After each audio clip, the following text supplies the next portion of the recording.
Cerita ini dimulai di kota Clareville, seorang pencuri yang terkenal bernama Diabolik yang baru saja dikejar dengan mobilnya dari bank. Dan para polisi mengejarnya, tapi sayang para polisi tidak bisa menangkapnya. Dan kepala polisi Inspektur Ginko menyadari bahwa itu adalah Diabolik. Diabolik. La verità, la verità. Pada malam pertemuan, kemudian seorang pria, Giorgio, menyambut kedatangan seorang wanita, Eva. Eva, Benvenuta. Grazie Giorgio. Lalu Giorgio memperkenalkan Eva Ken dengan seorang menteri dan pejabat lain serta para pengusaha. Seorang pria di sana mengungkapkan bahwa dahulu dia mengenal seorang pria, Tuan Ken, dan bertanya pada Eva apa hubungannya dengan Anton Ken. Eva menjawabnya bahwa itu adalah suaminya yang telah meninggal setahun lalu akibat kecelakaan saat berburu binatang buruan besar. Era mio marito. Setelah itu Giorgio menceritakan tentang kekecauan yang banyak diperbincangkan yang membuat keresahan warga Clareville.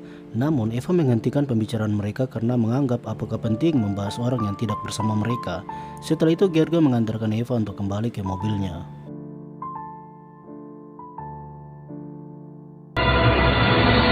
Medicante.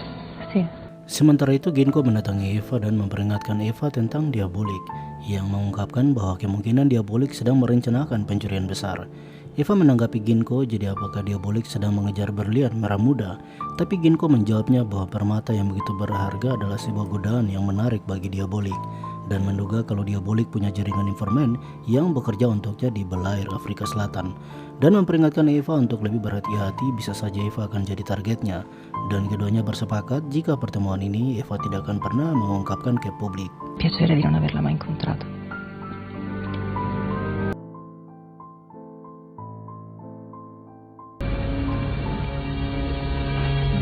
Seorang penjaga yang berjalan berkeliling memantau keadaan. Lalu Diabolik melumpuhkan penjaga itu. Setelah itu dia masuk melalui terowongan bawah tanah hotel.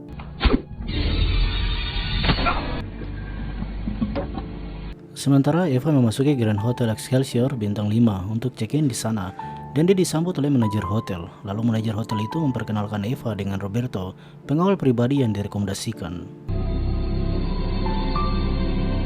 Setelah itu manajer hotel memperkenalkan brankas model terbaru kepada Eva. Rangka baja bersistem ultra senyap untuk menyimpan barang berharga Eva di sana, dan dia meyakini Eva bahwa brankas itu tidak bisa dibuka oleh siapapun. Dia juga memerintahkan Roberto untuk menyiapkan air mandi untuk Eva. Tidak lama kemudian, Giorgio menelpon Eva untuk mengundangnya makan malam.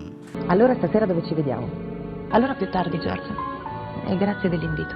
Sementara Diabolik memasuki jendela kamar hotel Eva dan membuka brankas milik Eva. Dan saat Eva kembali, Diabolik mengancam Eva dari belakangnya. Tapi Eva mengatakan bahwa dia hanya membuang-buang waktu dan Eva telah tahu itu adalah Diabolik. Eva juga mengungkapkan bahwa berlian merah muda itu palsu. Diabolik mengancamnya tapi merasa kalau Eva tidak takut padanya. Tapi Eva mengatakan bahwa dia sudah pernah menghadapi penjahat dan dia tidak takut. Eva juga mengungkapkan kalau dia telah menjual berlian aslinya kepada seorang pengusaha setelah suaminya meninggal. Namun sebelum Diabolik pergi, Eva meminta Diabolik jika tidak percaya silakan periksa berliannya. Jika itu palsu, tolong kembalikan agar dia bisa gunakan pada pertemuan nanti agar tetap terlihat cantik. Non hai bisogno di un diamante per questo.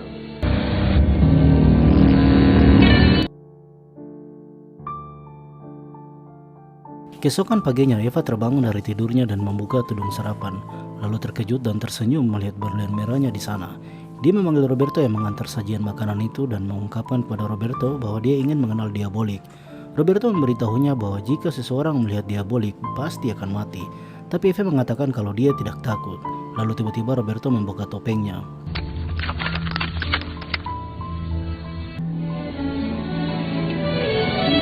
Diabolik menegaskan bahwa Eva adalah orang pertama yang diizinkan melihat wajah aslinya. Tapi Eva katakan kalau Diabolik sendiri yang mau. Diabolik menjawabnya bahwa karena Eva tahu banyak, jadi dia ingin mengenal Eva lebih jauh. Diabolik juga mengungkapkan kalau dia punya identitas lain, tapi identitas palsu dengan nama Walter Dorian.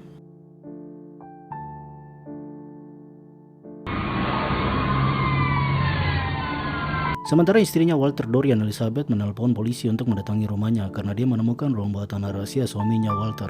Lalu polisi masuk ke sana dan memeriksa ruang bawah tanah itu dan menemukan berbagai topeng palsu. Sekarang polisi telah mengantongi identitas Diabolik dan kemudian malamnya Diabolik kembali ke rumahnya melalui pintu rahasianya. Namun dia ditangkap oleh polisi saat akan menghindar dari penangkapan. Dan hal itu sangat mengejutkan istrinya Elizabeth.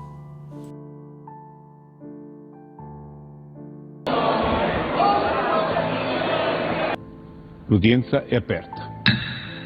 Diabolik dibawa di hadapan sidang, namun saat sidang berlangsung dia mengirim kode Morse kepada Eva untuk menjalankan perintahnya. Selama persidangan berjalan, Eva pergi ke tempat rahasia Diabolik dan mengambil semua barang-barang yang dia minta. Dan setelah keputusan pengadilan memutuskan untuk menjatuhkan hukuman mati di minggu depan, Eva pergi bertemu dengan wakil menteri di mana Eva memberitahukan semua kejahatan besar yang diduga dilakukan oleh petinggi menteri. Jadi dia minta wakil menteri untuk melakukan interogasi khusus dengan Diabolik. Akhirnya Eva dan wakil menteri datang dan bertemu dengan kepala sipir di mana mereka diizinkan masuk dan bertemu tertutup dengan Diabolik. Tapi setelah beberapa waktu Diabolik telah menggantikan dirinya dengan wakil menteri, di mana Diabolik telah membuat wakil menteri tidak bisa berbicara dan hanya terdiam di bawah oleh petugas. Dan saat hukuman mati dilaksanakan, ternyata Ginko menyadari bahwa wakil menteri yang terkena hukuman mati itu saat mereka membuka topeng Diabolik.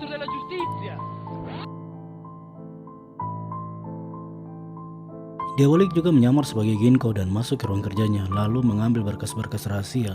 Setelah dicurigai oleh Ginko, para petugas datang ke ruangan itu, tapi Diabolik telah pergi dari sana. Sementara Eva dibuat penyamaran seperti seorang wanita kaya dan pergi ke bank, membawa lukisan palsunya untuk mencari tahu sistem keamanan yang ada di dalam bank, serta mendapat informasi dari pihak bank sistem keamanan berangkas di sana.